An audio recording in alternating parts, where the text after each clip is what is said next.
Hello, kids. We're going to be doing Aurangzeb today, and we're also going to be doing how the East India Company actually came into, or the Europeans coming into the subcontinent. We're going to be starting with Aurangzeb. Aurangzeb had his reign go from 1658 to 1707. When he came into power, it was a power struggle. After his dad, Shah Jahan, got very ill, Shah Jahan had four sons, all decided to do different things.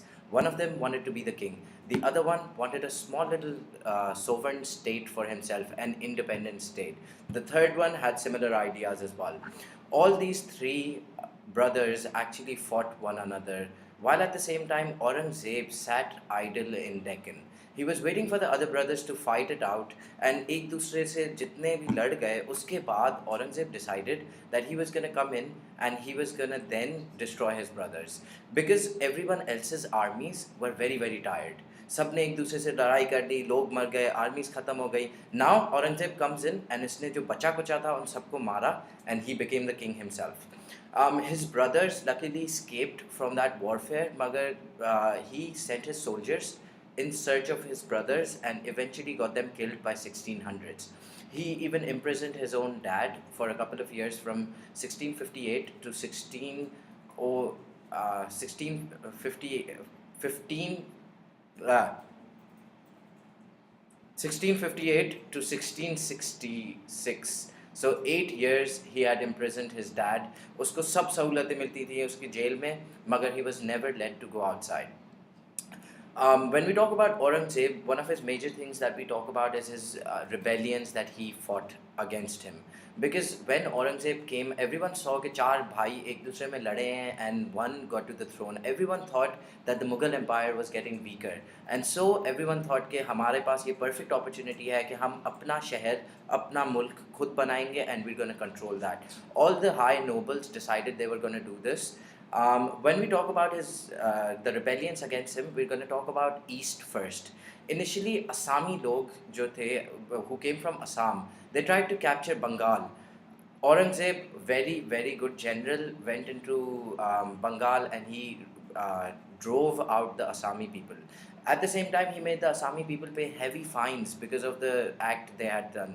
उन्होंने क्योंकि ये गलती की के attack किया, औरंगजेब ने उनको बोला भाई आप मुझे पैसे भरोगे. उसके बाद the next thing he did, which was one of the beneficial things for the Mughal Empire, was recapturing Chittagong. Chittagong एक जगह थी जिसके साथ में समंदर लगता था. At the same time, Chittagong के साथ उसने गंगा जो गैंगेस रिवर है उस जगह को भी recapture कर लिया. उन दोनों जगह पे he established very good ports, because of which the British, the Dutch and the French were able to come to the subcontinent and trade their goods. Next, we talk about the West. West में Afghani people were the ones जो बार red करते थे, बार आते थे कुछ ना कुछ लेके जाने के सोच में, and it was very hard for the Aurangzeb's army to defeat them. Later on Aurangzeb took charge himself in 1647. वो खुद आया, उसने खुद आके अफ़गानियों को मारा एंड उनको वहाँ से भाग निकाला. 1675, one of the major things that happened was a small Sikh uprising came into being. सिखों ने भी बोला कि भाई हमें अपना नेशन चाहिए, and this was where Aurangzeb went in क्योंकि वो वेस्ट से वैसे ही तंग था. He went in, he captured their state. उसने किंग को, उनके सिख गुरु को कैप्चर किया एंड उसको बोला कि भाई आप अगर इस्लाम में कन्वर्ट करेंगे तो I am gonna let you live, अगर नहीं करेंगे तो I am gonna kill you. Sikh ने बोला भाई I will never convert to become a Muslim, and rest is history. उसको मरवा दिया औरंगजेब ने. When Aurangzeb got him killed, Guru Govind was the next person who became the leader, and Guru Govind ने ये कसम खाई कि we are gonna revenge our leader, and if we do not revenge our leader, हम अपने बाल कभी नहीं कटवाएंगे. If you see Sikh people today, आज वो इतना टर्बन पहनते हैं, इतने बाल रखे हुए होते हैं, that is because they took a vow कि वो मुसलमानों से बदला लेंगे, जो कि आज तक वो ले नहीं सके. Then we talk about South. South was pretty easy for him क्योंकि साउथ में 1686 में भेजपुर कैप्चर कर लिया, 1687 में गोलकंदा कैप्चर कर लिया, एंड द मेन फाइट जो साउथ में थी उसके लिए was with the Marathas in the mountains. सबसे मुश्किल फाइट यही थी. मराठास का लीडर था शिवाजी, जिसको एक बार Aurangzeb defeated and actually captured him and उसको जेल में डलवा दिया. जेल में ही वाजंट बीइंग ट्रीटेड फेयरली. उसने कुछ लोग मंगवाए and he escaped and he went back to the mountains. जब वो पहाड़ों में वापस गया, पहाड़ों में जंग करना was very hard for Aurangzeb क्योंकि Aurangzeb had not seen the territory that was in the mountains, and he only knew about how a normal war would be fought. Marathas fought with cat and mouse tactics, जिसमें औरंगजेब एक जगह capture करता तो वहाँ से मराठा भाग जाते. अब औरंगजेब दूसरी जगह पे जाना शुरू होता तो मराठा वापस वो पुरानी वाली जगह पे आके उसको कैप्चर कर लेते. No matter how many times Aurangzeb captured each new place, वो दोबारा पुरानी जगह पे जाके उसको कैप्चर कर लेते थे Maratha. And this war was very expensive for Aurangzeb. Later on, another war that was very, very expensive for Aurangzeb was the war with Rajputs. 1681 से 1709, जो कि is almost 10 years उसने war लड़ी है मेवर में. मेवर के इर्द गिर्द उसने इतने साल अपनी आर्मी रखी, मेवर को खाना नहीं जाने दिया, मेवर पे बहुत इसने टाइम बिताया.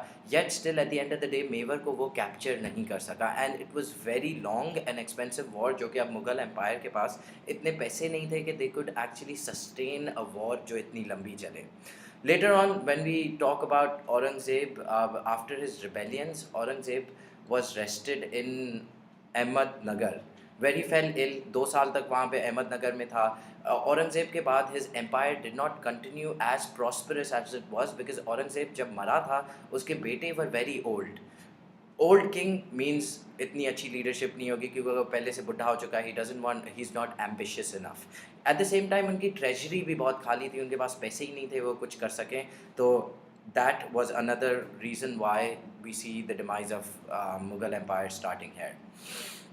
Next, we're going to be starting with our second topic, which is Europeans in India. If we talk about Europeans in India, Europeans became richer in the 15th century, and they decided that every time they made trade, masla ये होता था कि every time they made trade with Asia, they had to go through several different routes. किसी routes में there were Arabs and Turkish territory. हर बार उस country से गुजरते थे, उनको टोल प्लाजा का टैक्स देना पड़ता था, उनको गुड्स टैक्स देने पड़ते थे, बहुत सारे टैक्सेस देने पड़ते थे. एट द सेम टाइम बहुत हैवी जो आइटम्स होते थे वो भी ट्रांसपोर्ट नहीं हो सकते थे, क्योंकि हैवी आइटम्स बार बार आप आप कितने कैमल्स पे डालोगे. Yet eight the same time बहुत ऐसे आइटम होते थे जो शीशे के बने हुए होते थे, which are called fragile items. Fragile items were difficult to move, क्योंकि आप कैमल्स पे बार बार वो ढग में लेके जाएंगे तो एंड में जब डब्बा खोलेंगे that item would already be broken. फ़ायदा ही नहीं, आपने इतनी ज़्यादा दूर से लाए और वो टूटा हुआ है आपकी थैली के अंदर ही. Then there were other issues like robbers रास्ते में आ जाते थे बहुत बार. बहुत ऐसे रास्ते होते थे जिसमें ships and camels and ships alternate करनी पड़ती थी. And because of that what we see is कि उन्होंने नए रास्ते ढूंढने शुरू किए. Renaissance era was the era where people wanted to learn more, and they wanted to learn about the world. They wanted to know if the world was flat or if the world was round. So इसी era में one of the Portuguese soldiers, Vasco da Gama, 1498 में he came to Calicut. He broke the monopoly of the Arabs. He went through the Cape of Good Hope, which meant that this was the first time ever people discovered the world was round. Moving on from there, governor of Albuquerque seized Goa. उसके बाद फिर 1511 में Malaysia को seize कर लिया Portuguese ने. उसके बाद 1515 में होमोस को सीज कर लिया, which is a place in Iran.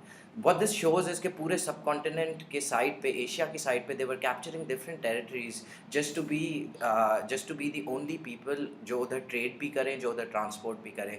एक ऐसा भी टाइम आया where मुस्लिम पिलग्रिम्स जो मक्का जाते थे वो भी पोर्चुगीज़ शिप्स में जाते थे, because there was no one else doing that. Later on the Portuguese बहुत हेस्टी हो गए, सैवेजरी हो गए अगेंस्ट द मुस्लिम्स. वो मुस्लिम्स को मरवाना शुरू कर दिया उन्होंने. Also Christians as well, non Catholic Roman Christians को भी मरवाना शुरू कर दिया. And that was the time when the French and the British thought कि this was the best time कि वो भी इस इलाके में आए. 1600 was when wealthy London merchants came together and they formed East India Company. East India Company say they put up their forts in Madras, Bombay and Ganga River. Either the land was purchased from the Mughals or the land was rented. And उसके बाद भी इजाज़त मांगी जाती थी if they could fortify, if they could create walls around their factories. Later on, 1741 में Joseph Duplex was a person who started training Indian soldiers. उसने सोचा कि मराठा and मुगल सारा दिन लड़ते रहते हैं, how about I give them soldiers? The only reason why he did that because he knew कि मुझे profit होगा. He knew कि land उसे मिलेगा, he knew कि money उसे मिलेगी. And at the same time जो trained soldiers थे, they were better than the normal soldiers that the Indian army had. So because of this, a lot of people wanted to pay for British and French services के उनके लोग उनकी army में हो. The first incident where the British and the French came directly into contact with wars in the subcontinent was 1748. Same Joseph duplex ने देखा कि Nazim of ढक्कन की जब डेथ हुई तो उसका बेटा नासिर एंड उसका ग्रैंडसन मुजफ्फर दोनों को थ्रोन चाहिए था. At the same time in Carnatic Mohammad Ali and Chand Nawab, एक सन था एक सन इन लॉ था, दोनों को भी उधर भी क्लेम चाहिए था थ्रोन पे. तो what the French thought was कि वो चांद नवाब को भी हेल्प करेंगे, वो मुजफ्फर को भी हेल्प करेंगे, तो एक पूरा area would now belong to the French. While this was happening, the British realized कि French क्या करना चाह रहा था, and the British smartly helped the other side, which was Nasir and Muhammad Ali. इन दोनों की जब help की तो these two won, and this is how the British actually established their rule in India. So that is it for today's class. Thank you very much. See you around.